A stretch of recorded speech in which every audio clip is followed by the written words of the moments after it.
Okay, where did we leave off last time? Oh, a number of you, just to let you know, again, I said last time, I'm assigning a lot of work. I know I'm assigning a lot of work. That's on purpose. A number of you have reached out and said, it's too much. And I said, fine, choose fewer problems. Just do fewer problems, right? I don't care. Like, all I care about is that you learn. And so if you're learning and you're happy, great. If I'm going too fast, tell me. And if there's a consensus about that, then I will slow down. But if you're like overworked with homework, just shoot me an email. A number of people have done so. There's absolutely no shame in it. I realize all of our situations are unlike our usual situations. And anyway, in usual situations, I know I work my students very hard. So you guys are doing hard stuff. That's all I care about. You're thinking, you're exercising your brain muscles. So if it's too much, let me know. It's totally fine. Okay? Right. Last time, what did we prove? We said that if you have any subset of the complex plane which does not include the point 0 and is simply connected, then there exists a logarithm on that domain. In other words, how do you have a function, how do you have a simply connected domain that misses 0? If it's simply connected, you need some way to get out to infinity. Or, yeah, let me not do the Riemann sphere picture. I mean, I'm rushing a little bit with, I hope at some point we'll have a proper discussion of Riemann surfaces. Probably not this semester. So you probably have to, given the timing, we'll probably talk about it next semester. But at least you've seen one idea of a Riemann surface, which is the Riemann surface of log. I'm just planting a seed, okay? Great. So this was, this is the subject of branch cuts. You choose a branch cut. Then we did, right, if you have any function on a simply connected region, then there exists a function g, which is log of f. Okay, so you can take logs relative to regions, or if you have a simply connected region, never mind whether it contains 0 or not. That's what I don't care about. I just want f to be never 0, because I'm going to define g as, if you recall, what we define g as integral of f prime over f plus a suitably chosen constant to make this exactly right on the nose. And we proved a little bit of Fourier analysis, including the mean value property.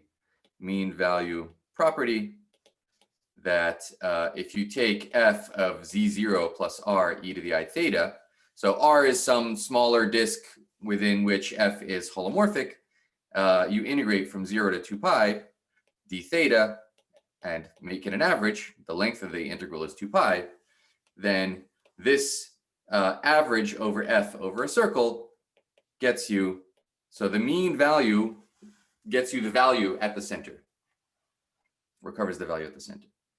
And then a slight generalization of that is that, in fact, if you take the Fourier coefficients, f z0 plus r e to the I theta times e to the minus I n theta d theta,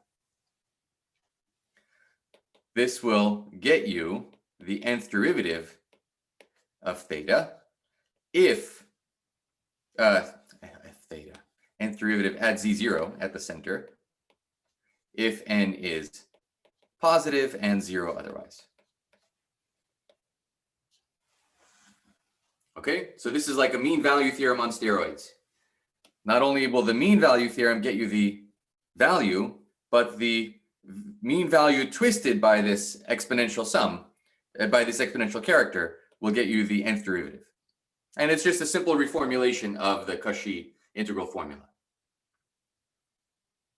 Okay? Good, we remember this? All right. Motivated by this kind of, this is like Fourier analysis on the circle, Fourier analysis on the circle, which is like baby Fourier analysis. So you're not seeing all the technicalities that arise from a non-compact domain. we're going to transfer now to Fourier analysis on the line. Time for big boy stuff. Fourier analysis on R. Okay, so again, what is the Fourier transform on R? We've seen this many times already. You have f of x, e to the minus 2 pi I x c dx integrated over the real line. Whenever this integral converges. Okay, so in particular, I mean, if you want it to absolutely converge, this is exactly when f is in L1. F is in L1 means we can certainly define this number. This number exists. And the question that we want to address is to what extent do we have an inverse? Do we have Fourier inversion formula? So you've projected, should I bring in Hilbert spaces and these as kind of the continuous spectrum? Let's not. I love to go on tangents, but that tangent will take us a little, not yet. I'm sure I'll go on that tangent at some point. To what extent do we have Fourier inversion, i.e., if we take the Fourier transform, multiply by the conjugate character, and integrate dc, integrate with respect to the dual variable xi, to what extent does this recover the value of the function at x? Okay, to what extent do we have a Fourier inversion formula? Now, I don't mean this in the general sense. The general sense of this question belongs in real analysis, because there we want to talk about functions that have that don't even have values, and maybe this holds almost everywhere. This is complex analysis. We want the things to be nice. Okay, so I'm going to introduce a class where things will be nice and will allow, so a good enough class of functions,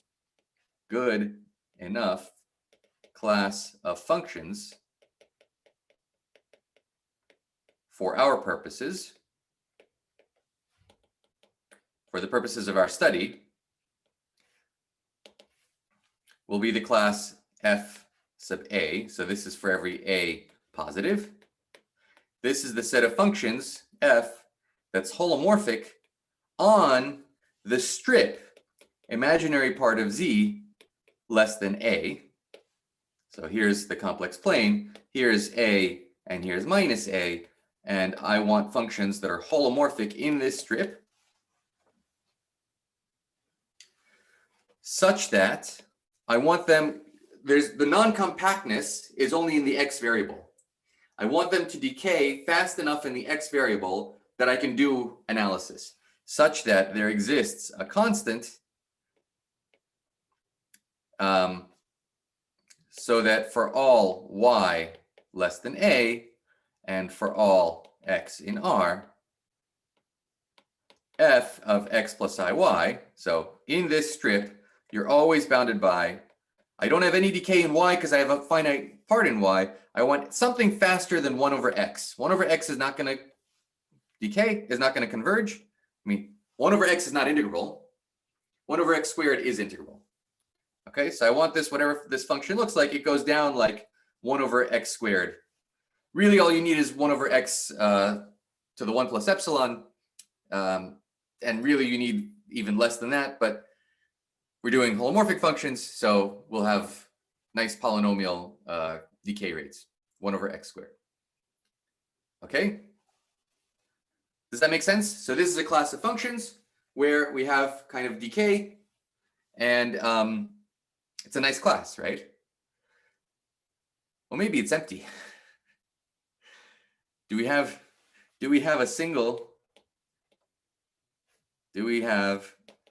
any reason to know that this space is not empty?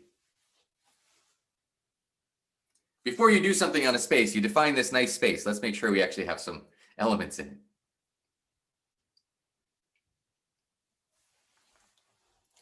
Well, what's something that really has a nice bell shape? I mean, I kind of gave it away.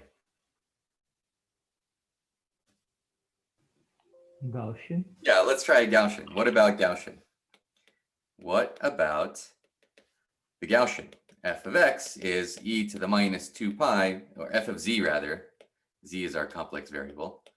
E to the minus 2 pi z squared, is it?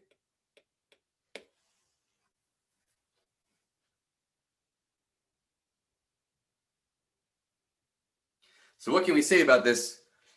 Here's a question. Which FA, if any, is this in? I guess my 9th grade English teacher would say, in which FA is this? You have a dangling participle or whatever it's called. We don't care. It says in English class. Which FA is this in? That's how people talk. Want to think about it for a second? Want to work on it together? The 1, by the way, why is there a 1 here?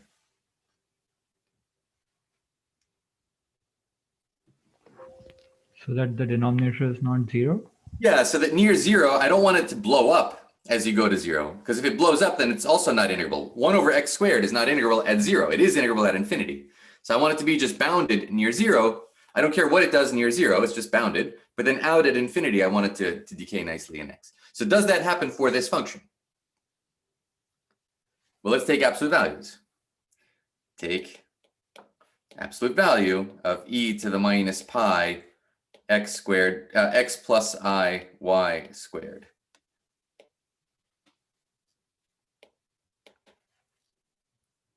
2 pi, whatever. Okay, well, what's the real part? I have minus 2 pi. The real part of this, I get an x squared minus y squared, right? I mean, I don't need the absolute values anymore. The absolute value of an exponential is e to the real part. The imaginary part has absolute value 1, right? E to the minus, what is this, 4 pi xyi? That has absolute value 1. So all that's left is the x squared term and the iy squared term. So what about in the x direction?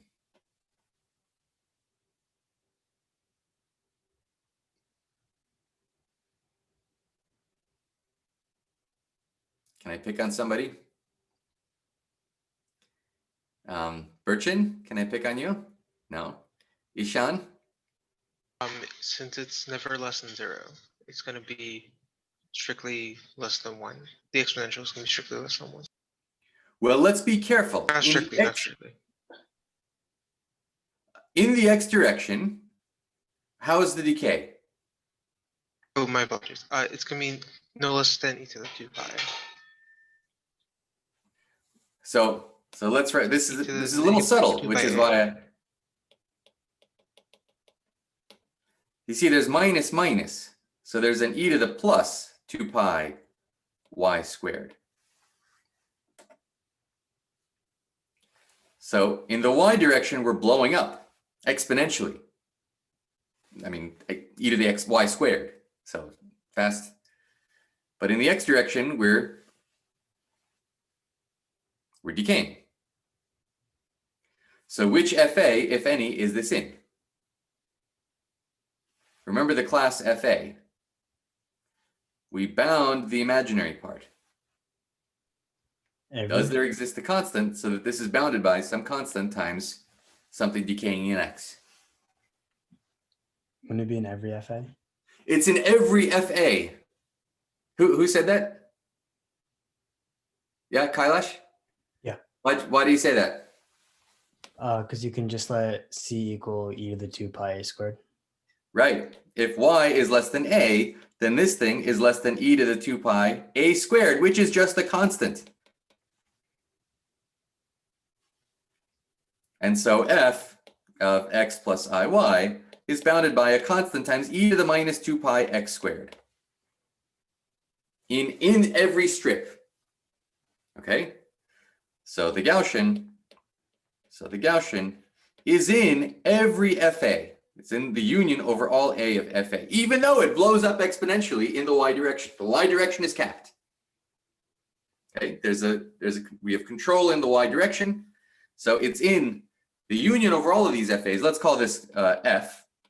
That's a nice class, actually. It's the class of functions. Sorry, it's even better than that. Well, I do want to introduce this f. The Gaussian is in the intersection. It's in every FA. So it's in the intersection over all A.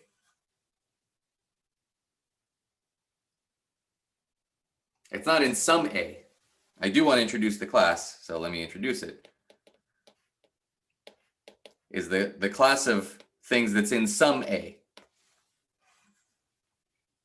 But the Gaussian is actually much, much stronger. It's in every FA. So every FA is non-zero, non-empty. Does that make sense? Okay. What other, let's get a couple more examples. How about how about f of z equals, here's a nice little class of functions. The constants are there for historical reasons and for normalizations. How about this thing? Is this in any FA?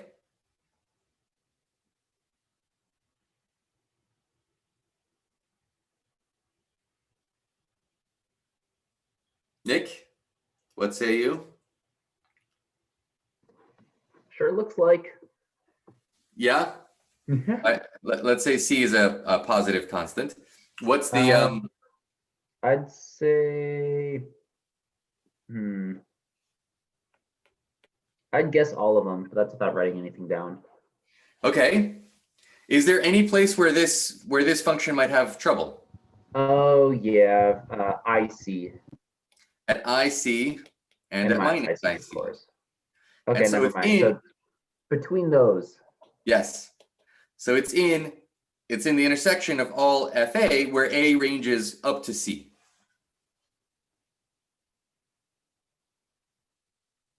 Okay, it's in any FA.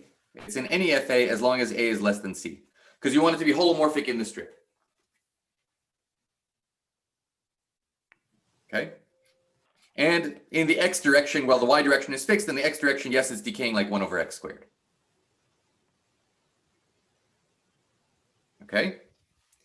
How about another example? Here's a tough one.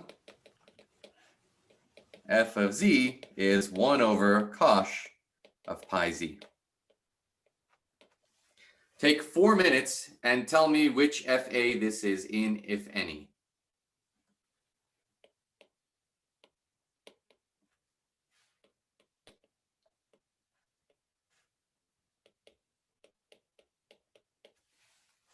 Give me a thumbs up when you have an answer.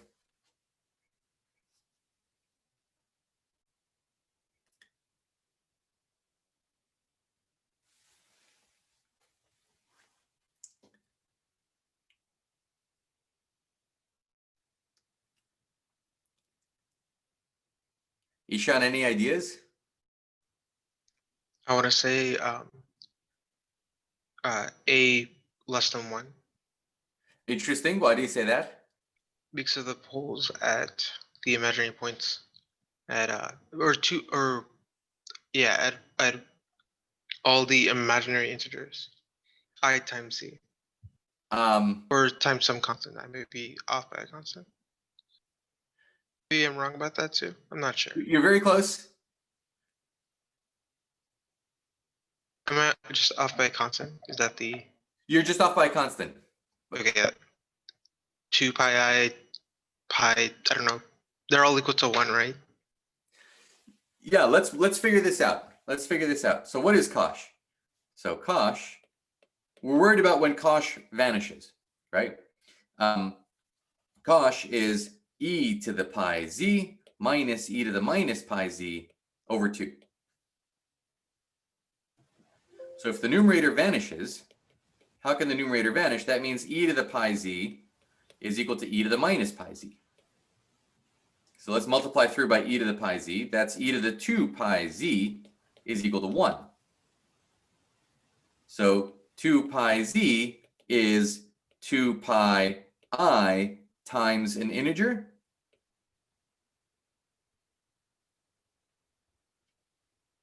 Is that right? Oh, I see. I think you want an integer plus a half. And also you want, sorry, integer over 2 plus a half or something.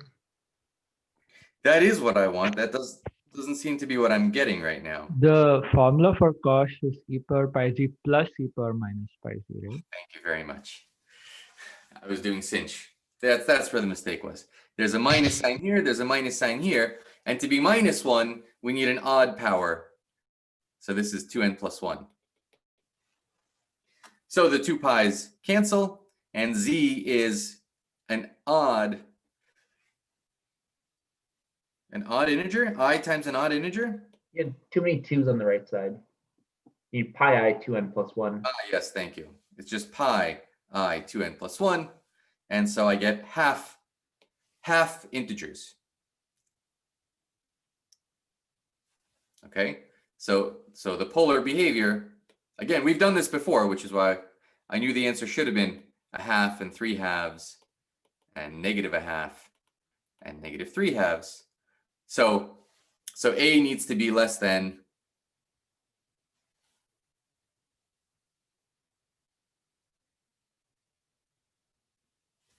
we're in FA where A is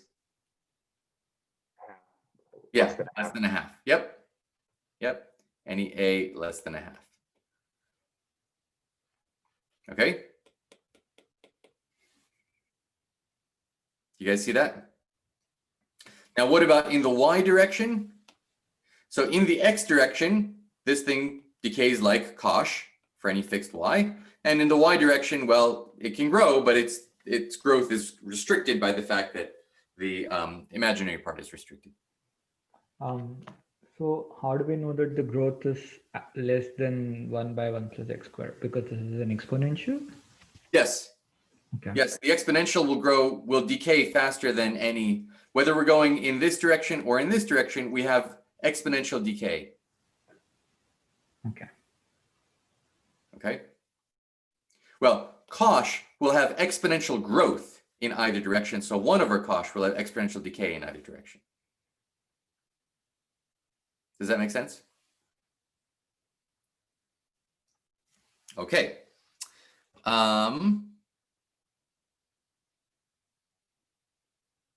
Yeah, and you're going to have a nice exercise. Let's not do this now. I'll leave this as an exercise. I think I'll assign this as an exercise. That if f is in FA, then all of its derivatives are in FB for all B less than A.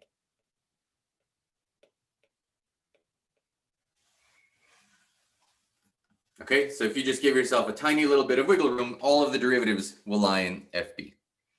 All right. Now, typically, in other words, when you're not in complex analysis class, here's the best you can say about a Fourier transform. Say f and all of its derivatives are in, well, f is smooth, let's say are in L1. They're all integrable. Okay, let's say we have a class of such functions. What can we say about the Fourier transform? Again, it's integral over r, f of x, e to the minus 2 pi I x c dx. Can you think of something we can do with the fact that the fact that the function itself is integrable means that the Fourier transform, so f in L1 implies f hat of xi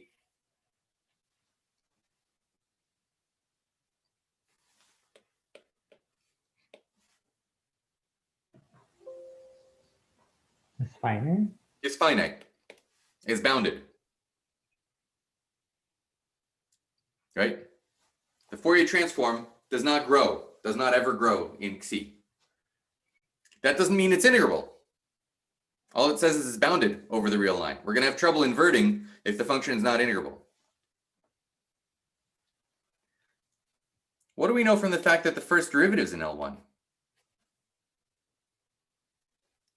Let's look at f hat of xi. Integral over r, f of x, e to the minus 2 pi I x xi dx. How can we use the fact that the first derivative exists and is integrable? Nick? Integration by parts. Integration by parts. Let's integrate this by parts. At the endpoint, it's going to 0 because f is integrable. And so this is minus. I'll differentiate this. I get f prime. And I'll integrate this. What's the antiderivative of an exponential? It's just the same exponential, but with a denominator corresponding to the constant. Remember, this is an integral in x. And the constant is minus 2 pi I xc.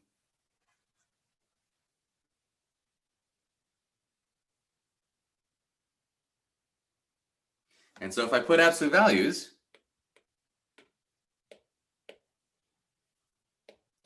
I get to pull out a 1 over xc times constants. This is integrable.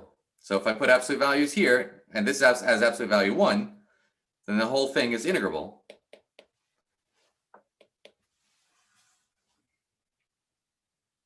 So I know that f, not only is f bounded, f hat, not only is f hat bounded, f hat decays like 1 over xc. We gained a power decay rate from the fact that there is a first derivative, and the first derivative is integrable. Right? Everybody see that? Kailash? It's good? What if we did it again? Yeah, what if we did it again? What if we had a second, what if we had a second derivative that was integrable? Okay, you see where this is going. What if we had an nth derivative that's integrable? You integrate by parts n times. All that happens is you get more and more derivatives here, and you get more and more powers of 1 over 2 pi I xc. That's just a constant. The integral is dx. So this, we know all the antiderivatives of this. It's just powers of this coming down. So what can we learn about the Fourier transform? By some constant depending on n.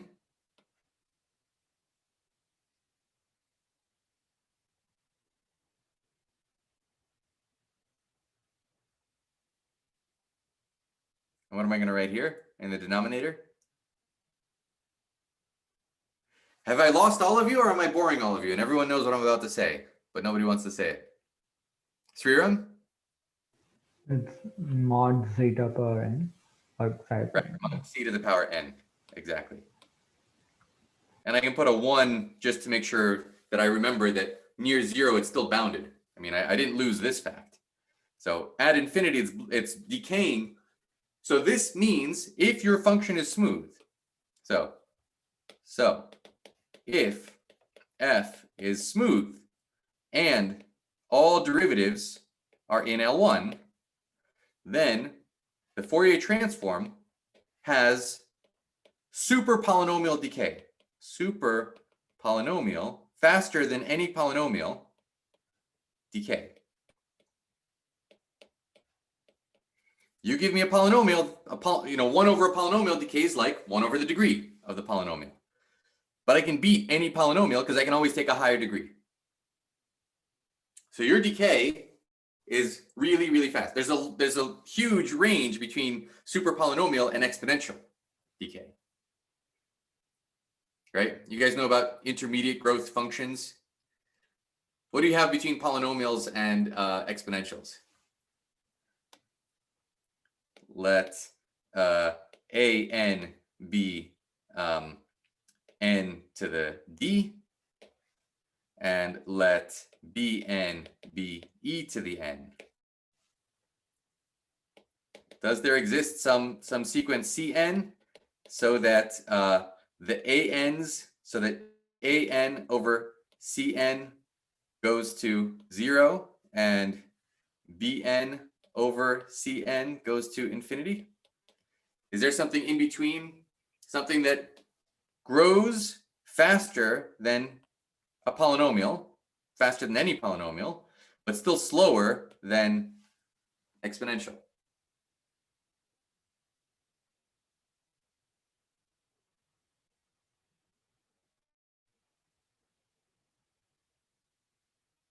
Can you give me some sequence like that, Ishan? Maybe e to the n over n to the d. e to the n over n to the d. Yes, that I guess that will also work. But I wanted to kill. I wanted to be. I wanted to kill. It for all d or something. Yes. Well, here's the only point I want to make. Look at this function. This function we can write as e to the d log n. So in the exponential, this is growing like log, and this is growing like n. And there's a million things between log and n. So for example, Cn could be e to the root n. Cn could be e to the log squared n. Right? There's infinitely many choices here which grow. I mean, this already grows faster than any polynomial, but slower than any exponential. And same thing with this. So there's, and between these, there's infinitely many layers of things that grow faster and slower, because between log squared and root n, there's infinitely many gradations. Okay? So there's a big difference between, so the point is, so there is a big difference, that's an E, not an I, difference between super polynomial, faster than any polynomial, super polynomial decay, and let's say exponential decay. And usually, when you're doing just regular Fourier analysis without the benefit of complex analysis, the best you can say in general is super polynomial decay. You have a smooth function. You have a smooth function with all derivatives integrable. Then the Fourier transform has super polynomial decay. That's it. That's the end of the story. If you have room to deform from the real line a little bit into the complex plane, that's what that strip is accomplishing. So if f can be deformed, this is like complex extension, can be deformed into C just a little bit, In other words, f is in FA for some A, then we get exponential decay. Basically for free. So let's state this as a theorem. F is in FA implies for all B less than A, there exists a constant, so that f of x plus iy is bounded by a constant times e to the minus b times absolute value of x. Hat. All I know about f, no, let's say it like this.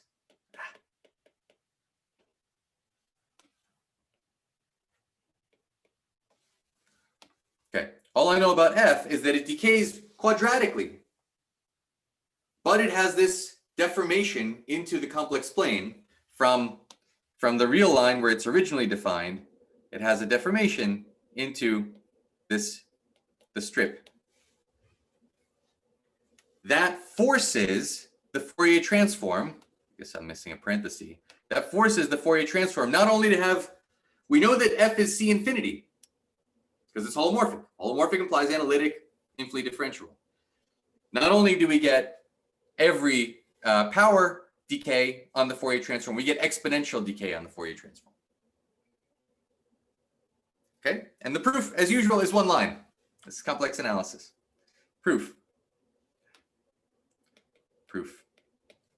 Okay, let's look at the following contour. Let's go from minus r to r. And then up, we have integration out to a. Let b be less than a. So we'll go up to b. This is ib. This is the point r plus ib. And then back and down. Okay, let's take this rectangular region. Let's call the whole thing gamma. Now f is holomorphic in gamma. So the integral over gamma of f is, thank you, big fat 0. We're going to break gamma into gamma 1, gamma 2, gamma 3, and gamma 4. So this is gamma 1, gamma 2, gamma 3, gamma 4. Gamma 1, of course, converges to, as r goes to infinity. Sorry, what is f? G of z given by f of z times e to the minus 2 pi I z c. This function is entire. This is holomorphic in a strip. So g is holomorphic in a strip. And this curve gamma is contained in that strip. So the integral of g is 0 over the strip. What does the integral over gamma 1 converge to? That's exactly our Fourier transform. Everybody see that?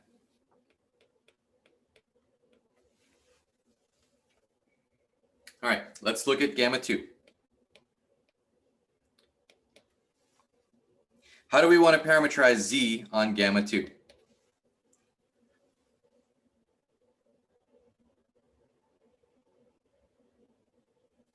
Gamma 2 is this vertical line.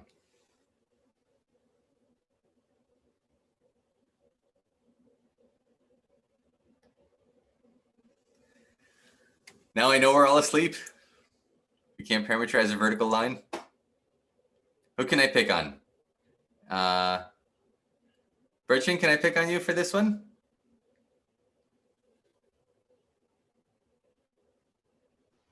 Yes, we are doing the vertical one.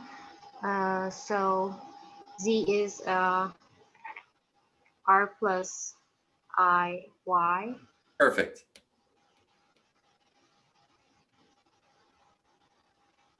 And y is between 0 and b. Perfect. Okay.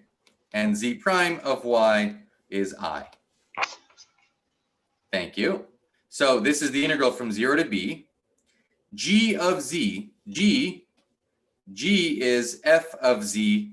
So let's write this out. F of z is r plus iy times e to the minus 2 pi I c z. Z prime d parameter.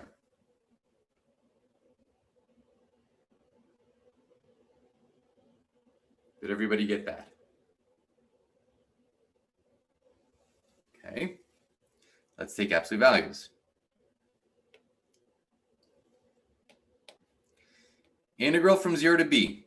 What can I say about the absolute value of f?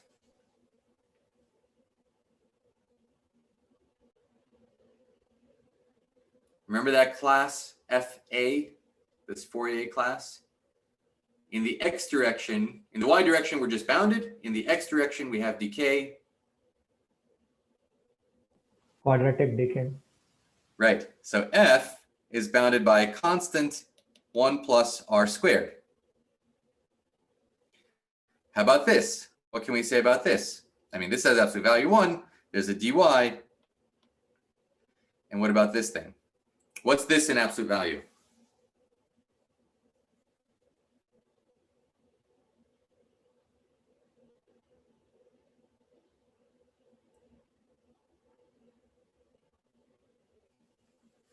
Well, I have a minus 2 pi I c r. What's the absolute value of that? 1. Great. And then I have a minus I squared. So that's a plus sign. E to the 2 pi c y. So I have an e to the 2 pi c y.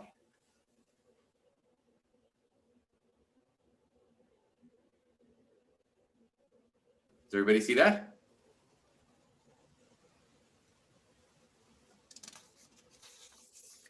So what?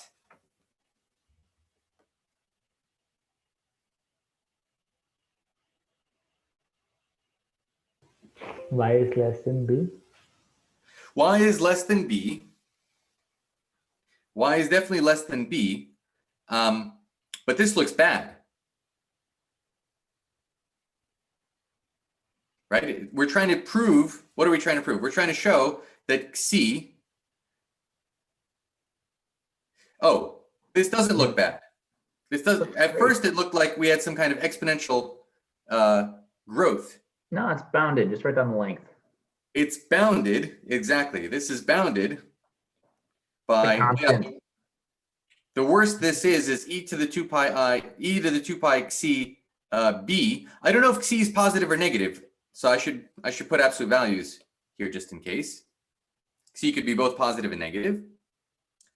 Times the length, okay, the length is b itself, divided by 1 plus r squared. C is fixed and b is fixed, but r is what's going to infinity.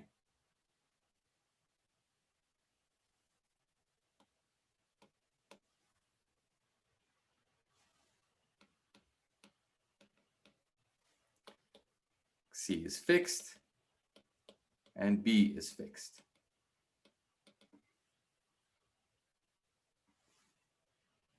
Okay, so the integral over gamma 2 is going to 0.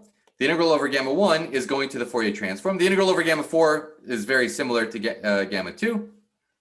So same with the integral over gamma 4 going to 0. And now the question is, what's going on over gamma 3? So gamma 3, we need to parameterize gamma 3. So remember, it's from r plus IB to minus r plus IB. So let's work on that. The integral over gamma 3. It goes left to right to left, and that always confuses me. So let's make it go from left to right. So what's our parameterization on negative r plus IB to positive r plus IB?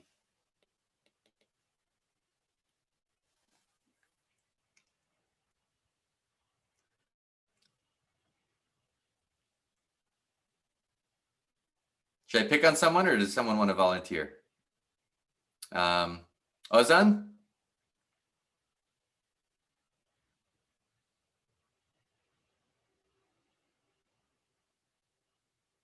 Brandon?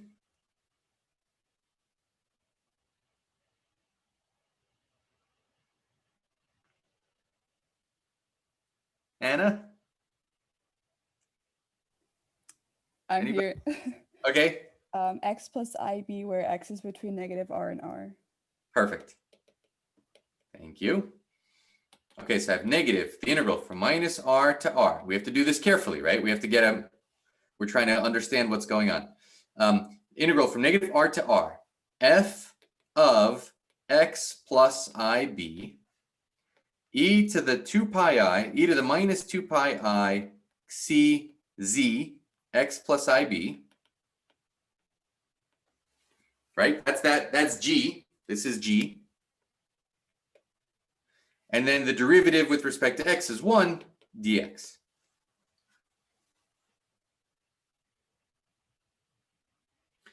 And the question is, what happens to this thing as r goes to infinity?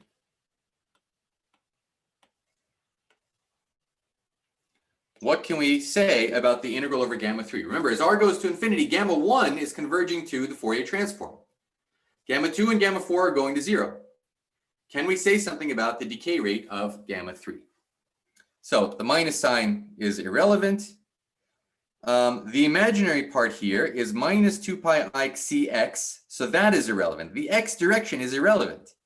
We get an integral from minus r to r. What can we say about f of x plus ib? Bounded by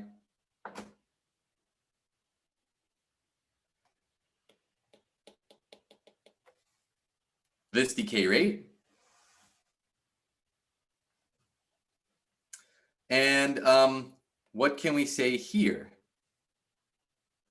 This is equal to, in absolute value, e to the, I have a minus I just like last time. So I have an e to the 2 pi with a plus sign CB.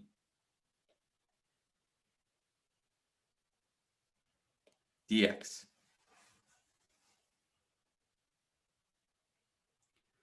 What can we say about this as r goes to infinity?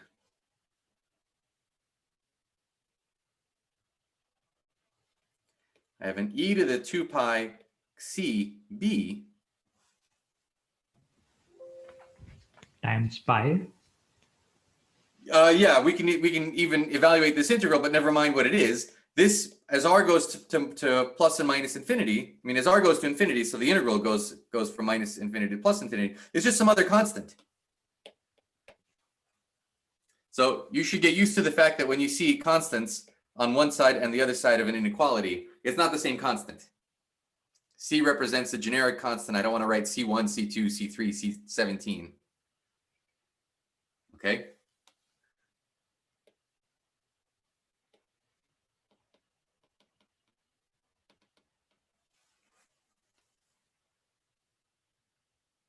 So the integral over r, so this is independent of r. Notice that this is independent of r.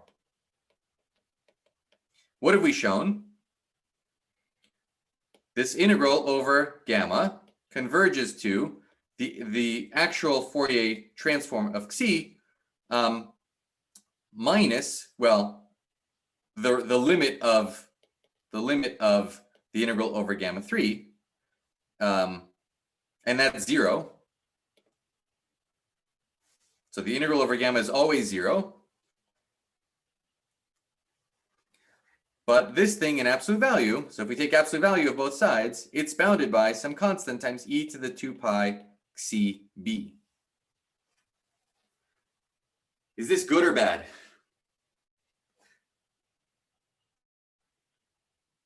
We've shown that the Fourier transform doesn't grow faster than exponential.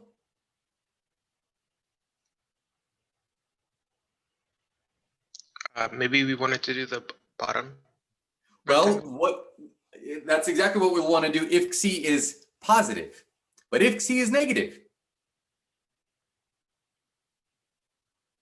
if xi is less than 0, this is exactly exponential, dyslexia, exactly exponential decay. Remember, we have an upper bound. That doesn't mean it's the truth. So all we've proved is that we have maybe exponential growth in the positive xi, but definitely in the negative xi, we get exponential decay. And exactly as Ishan suggested, if xi is positive, then look at this integral instead. Follow exactly the same argument, and you get c e to the minus 2 pi CB. Just replace b by negative b. That's all that happens in the argument. B is replaced by negative b. Everything else is the same.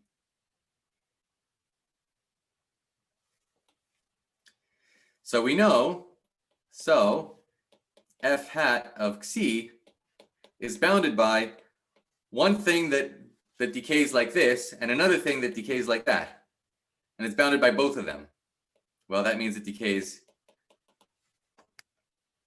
like e to the minus on both sides. So it's bounded by e to the minus, what do we have? 2 pi b times either positive xi or negative xi, whichever one helps us, which is exactly what we wanted to prove. So what does this mean? Think about this. You're on the real line. If you can pull the contour up or down, you gain not super polynomial growth, you gain exponential growth. And how much exponential growth you gain is exactly how far you can pull. So from pulling contours, from being able to pull contours,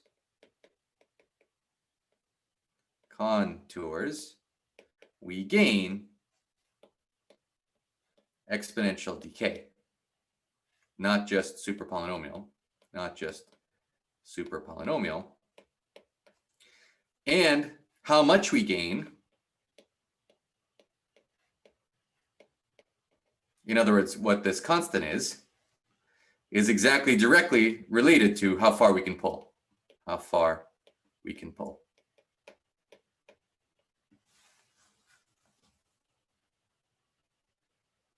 Ishan.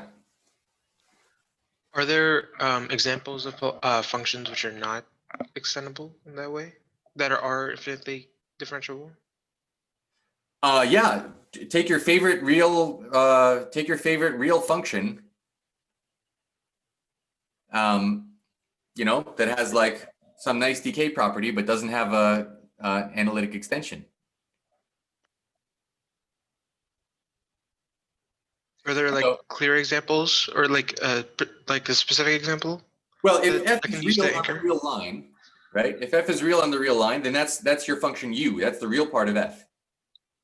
And the real part of a holomorphic function is harmonic. It satisfies Laplacian equals 0. So just take any function that doesn't satisfy Laplacian equals 0, but has decay. There's a real valued function on the real line. And if it had an extension, then its real part would satisfy harmonic Laplacian equals 0, would be harmonic. So any non-harmonic function, real valued function on the real line, which decays at infinity, has no extension. That doesn't mean it's exponential. There might be other reasons. I mean, again, we're proving upper bounds. There might be other reasons that its Fourier transform could have exponential decay.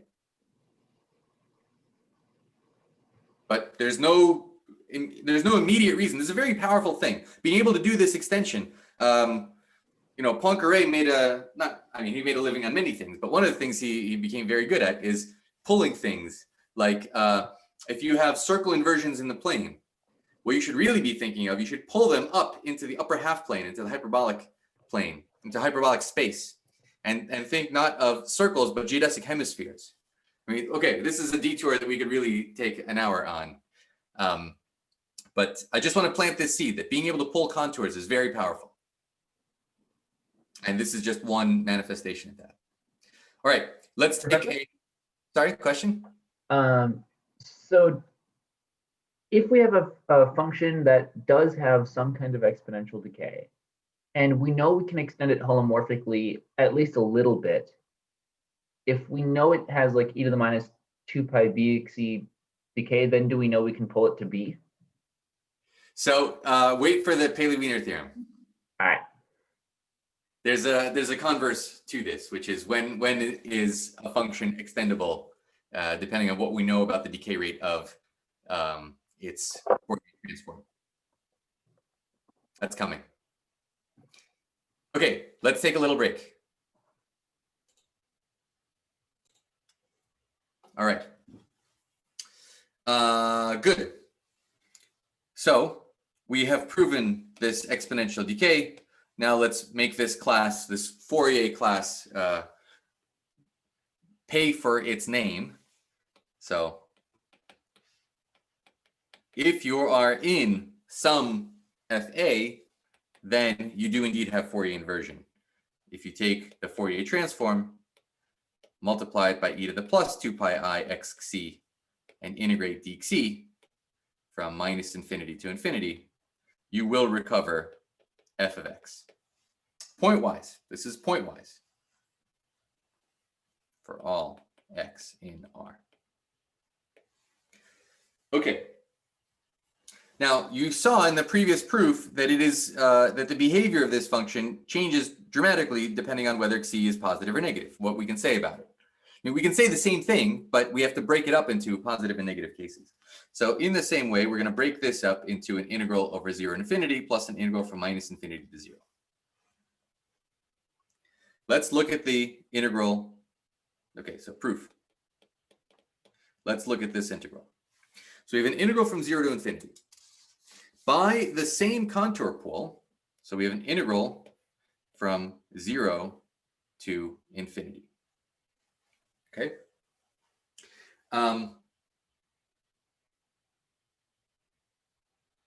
What do I want to say about this? Let's look back at FC, f hat of xc. So this is an integral over the entire real line. F hat of c is an integral over the entire real line. And the same argument that we just had with this rectangle is what we really said is that this f hat of c, these endpoints go to 0 as they get pulled out. And so the integral over the real line is, so this is the integral, let's go a little slower. This is the integral over the real line of f of x e to the minus 2 pi I x c dx. But we can pull that contour. Let's see, we want to pull it down if I recall. Yeah, let's pull it down. So we're going to pull it down. If c is positive, right? We're taking this part of it first. So we pull the contour down.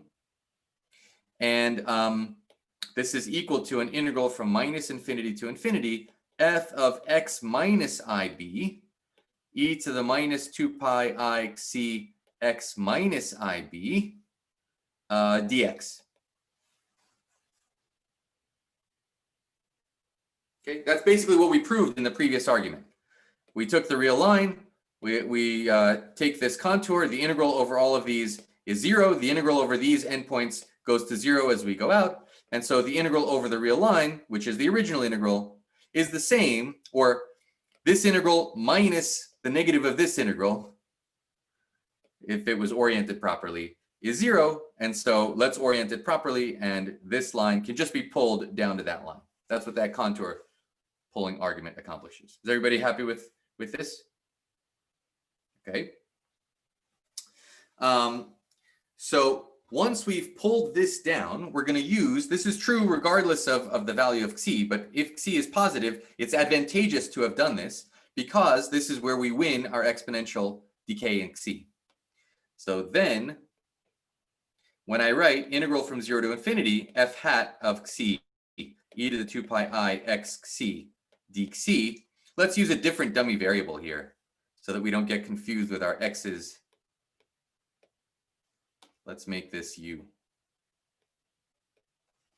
Okay, so we're going to put this in for what f hat of xi is. Right? That's kind of the obvious thing to do. You're trying to evaluate this integral, but this is itself given in terms of an integral. Guess what? You got two integrals. This is called analysis. You got two integrals, you got them in the wrong order.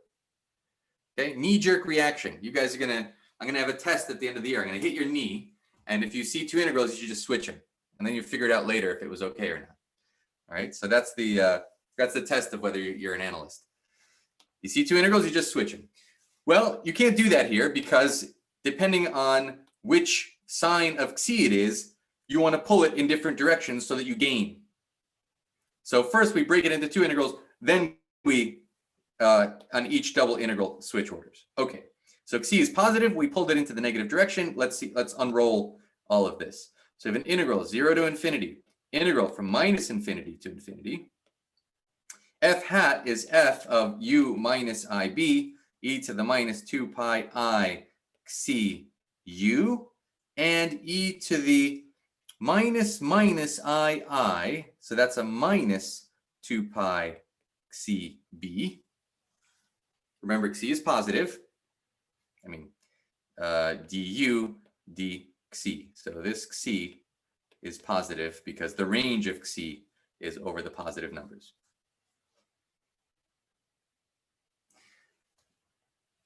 Can I switch orders?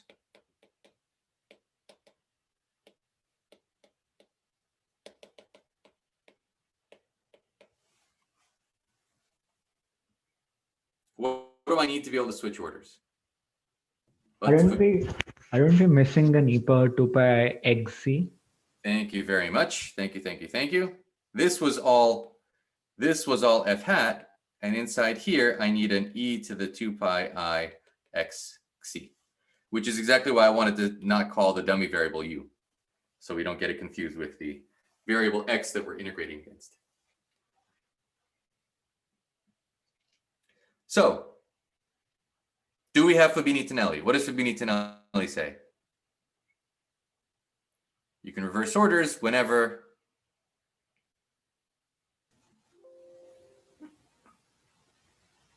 Sriram? I don't know, is F positive over here? So, right, if it's positive and the integral converges, then you can switch orders. That's Fubini. Tonelli says, okay, so that means just take the absolute value. If the integral is not necessarily positive, just take the absolute value if the absolute value converges. So if you have absolute convergence, then feel free to take the integrals, summations, whatever, in any order you like. So we need to know whether we have absolute convergence. So what can we bound this by? One quick second. Yes. Can you write down the Fubini-Tonelli theorem? Not just in words or in Or what I'm generality? confused as to which integral. Do both of the integrals have to converge, or one need integral, the or double integral. If we put absolute values inside, we need the double integral to converge. If the double integral converges when we have the absolute values inside, then we can integrate in any order we want. So let's put absolute values, and what bounds can we put on things? So what bound is this? Can we put on this guy?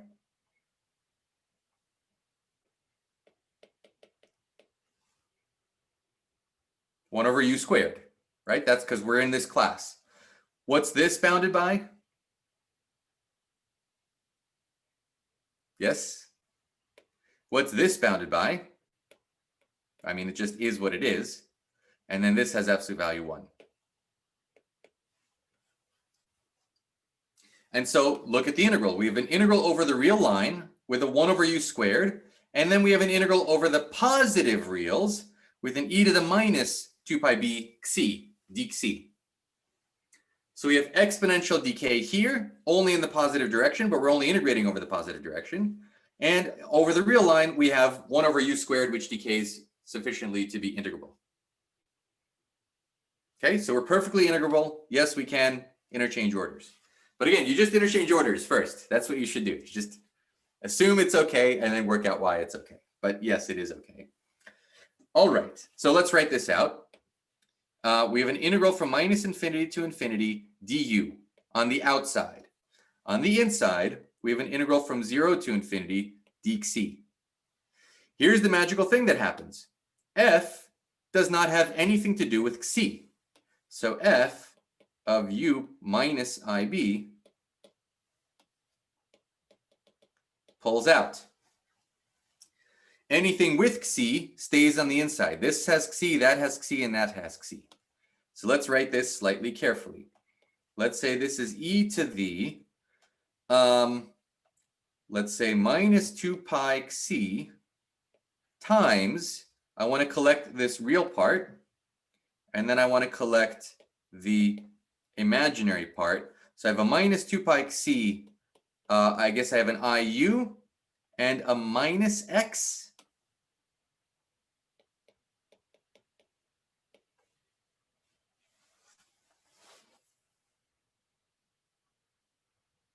Did you all get the same thing? I didn't lose any powers of 2 or I or anything like that. Looks good. All right. Hey, guess what? I can evaluate this integral. Why can I evaluate this integral? I mean, what does this mean? This really means the limit as r goes to infinity of the integral from 0 to r of this function, dxi, right? That's what any improper integral means. But I know a primitive for this function because it's e to the xi.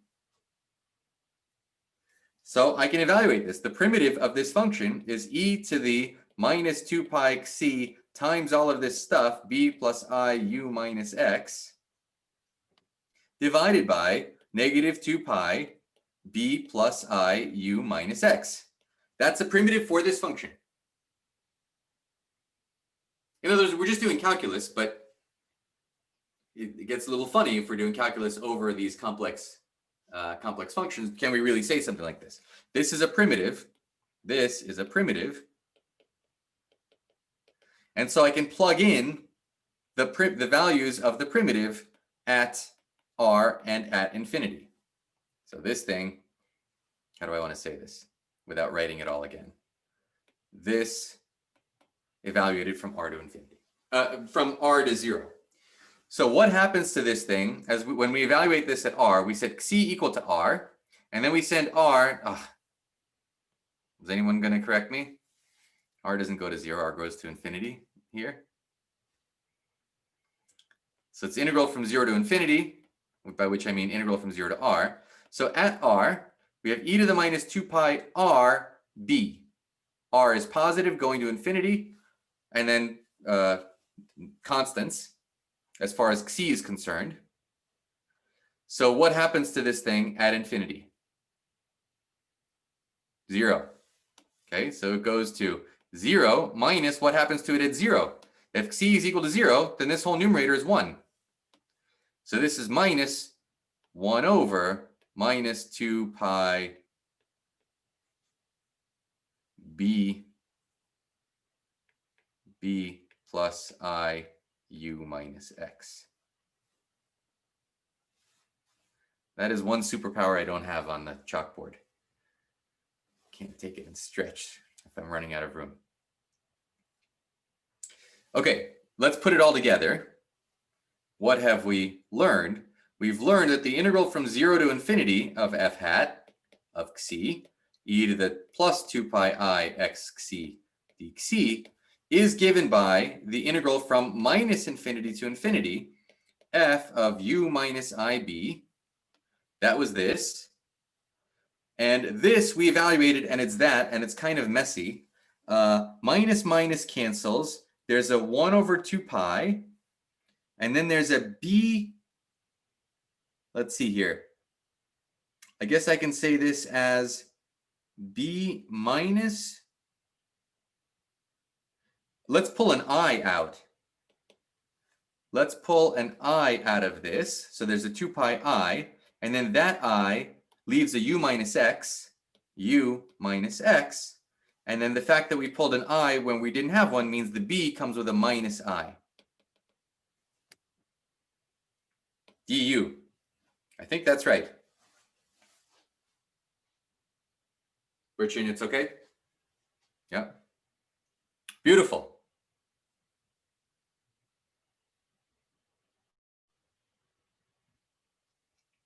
What's nice about this?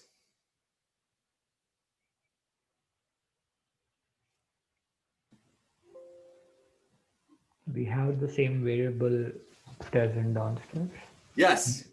Yes. This is 1 over 2 pi I integral over a certain line f of, let's say, w over w minus x dw, where what is the line? What does u minus ib parameterize?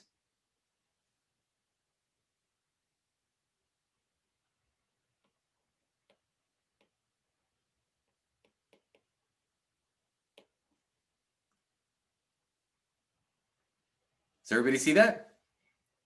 What is this integral? 1 over 2 pi I times the integral over this line, f of w minus x dw. Well, I'll parameterize it as saying w is equal to u minus ib as u ranges from minus infinity to infinity.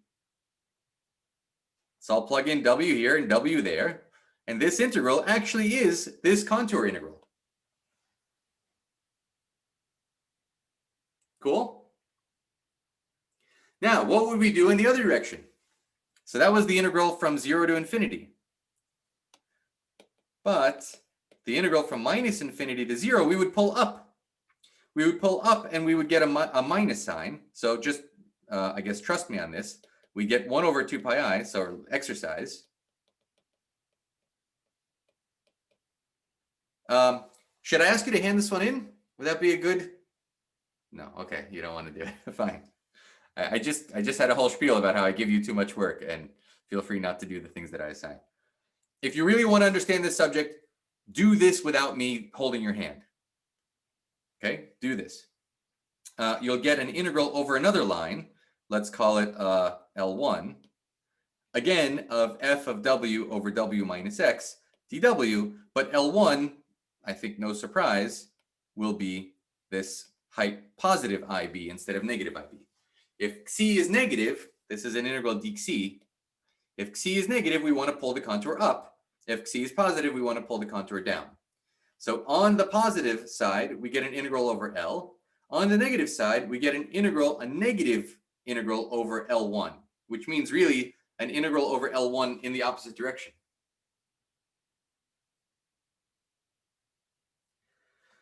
But guess what we can do? So the integral from minus infinity to infinity dc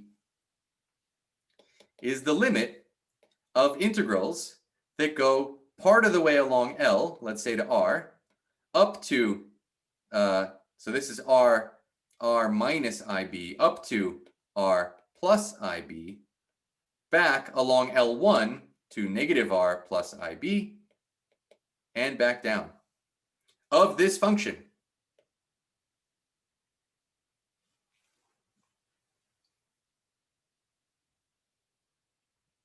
Is this function entire in that region? No. Where does it have a pole? W equals X. Yes, at X, at this real number X, once R is bigger than X. We hit this pole, so this is the limit as R goes to infinity of this thing.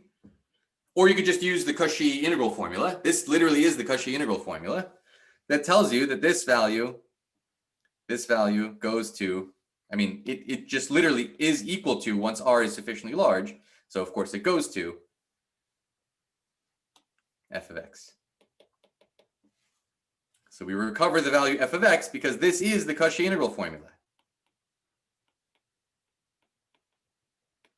Integral representation. Is that cool?